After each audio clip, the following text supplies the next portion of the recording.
Halo rekan-rekan trader, apa kabar? Dalam video kali ini, saya akan membahas tentang Fibonacci retracement. Cara yang benar menggambar Fibonacci, serta 5 strategi untuk memadukan tools ini dengan indikator atau tools lain untuk meningkatkan probability strategi kita. Sebelumnya, jangan lupa untuk like, share, dan subscribe bila konten ini memberikan added value bagi rekan-rekan semua. Silakan juga untuk komen jika ada pertanyaan dan masukan. Dalam video ini, saya tidak akan membahas panjang lebar tentang apa itu Fibonacci. Karena Fibonacci sendiri adalah topik yang menarik dan cakupannya sangat luas, maka rekan-rekan bisa Google sendiri materi-materi yang banyak tersedia di internet. Fibonacci retracement ada dalam kategori prediktif atau leading technical indicator. Artinya, Fibonacci retracement berusaha memberikan identifikasi arah harga di masa depan.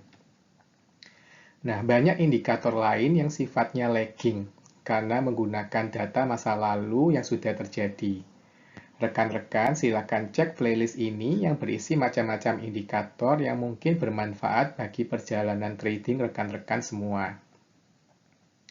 Nah, secara umum Fibonacci retracement bisa kita manfaatkan saat market sedang trending, baik itu trending naik atau turun. Karena harga tidak akan naik atau turun terus-menerus, maka harga pasti akan berhenti sejenak dan mulai berbalik arah, atau kita sebut itu retracement. Nah, di sini fungsi Fibonacci retracement dapat memberikan prediksi di level harga berapa saja harga akan menemui potensi support atau resistance saat sedang retracement. Saat harga memantul dari area Fibonacci retracement ini, maka harga akan kembali melanjutkan arah trennya, baik itu lanjut naik atau lanjut turun.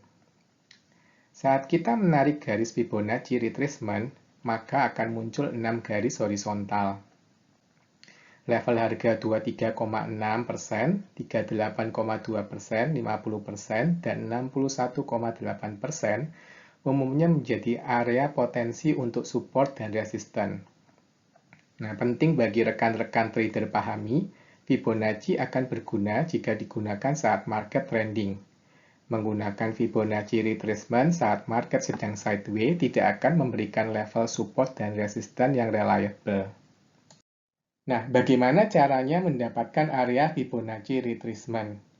Untuk dapat mendapatkan area ini, trader harus mengidentifikasi terlebih dahulu titik swing high dan titik swing low. Kita ambil contoh uptrend seperti yang terjadi di chart TBIG ini. Untuk uptrend, kita harus memulainya dari titik swing low-nya terlebih dahulu, dan kita tarik garis sampai titik swing high-nya. Sebaliknya, untuk downtrend, kita ambil dari titik swing high menuju titik swing low-nya. Maka hasilnya adalah level-level harga yang bisa menjadi potensi garis support, terutama level area 23,6, 38,2, 50, dan 61,8. Nah, mengapa Fibonacci bisa berhasil? Bisa jadi karena banyak trader menggunakan level Fibonacci sebagai bagian dari trading system mereka. Karena banyak orang menggunakan tools yang sama dan melihat level harga yang sama, maka Fibonacci retracement bisa jadi menjadi self-fulfilling area support dan resistance. Teknik membeli saat retracement adalah teknik yang cukup baik, karena dapat memberikan risk dan reward yang baik.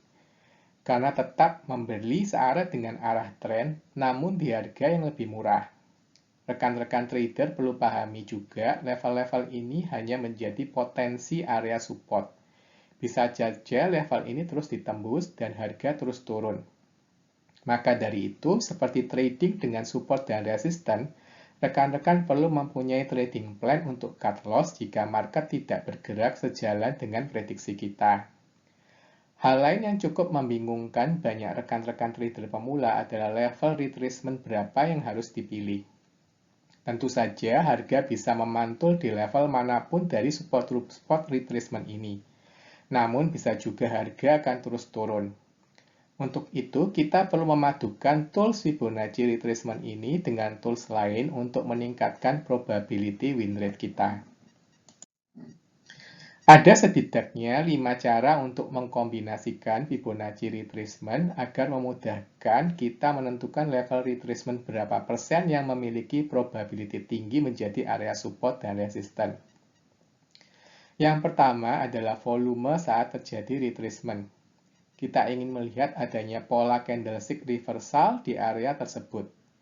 Kita juga bisa memadukannya dengan area support dan resisten, baik itu dynamic maupun horizontal support dan resisten.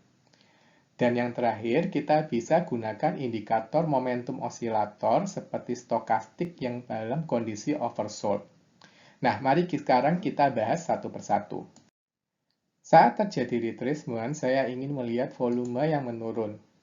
Volume yang menurun menunjukkan kurangnya dukungan market saat penurunan ini, karena sedikitnya partisipasi pasar. Saat retracement dengan volume kecil ini menandakan buyer masih memegang kendali, dan harga dapat segera memantul dan melanjutkan uptrend-nya. Cara yang kedua adalah kita melihat munculnya pola candlestick reversal di area dekat support Fibonacci retracement.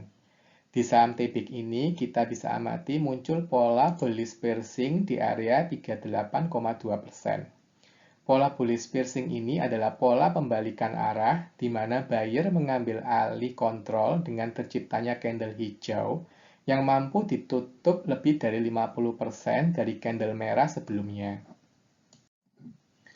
Cara yang ketiga adalah kita ingin melihat level support yang lain yang ikut mendukung level support yang diberikan oleh Fibonacci retracement.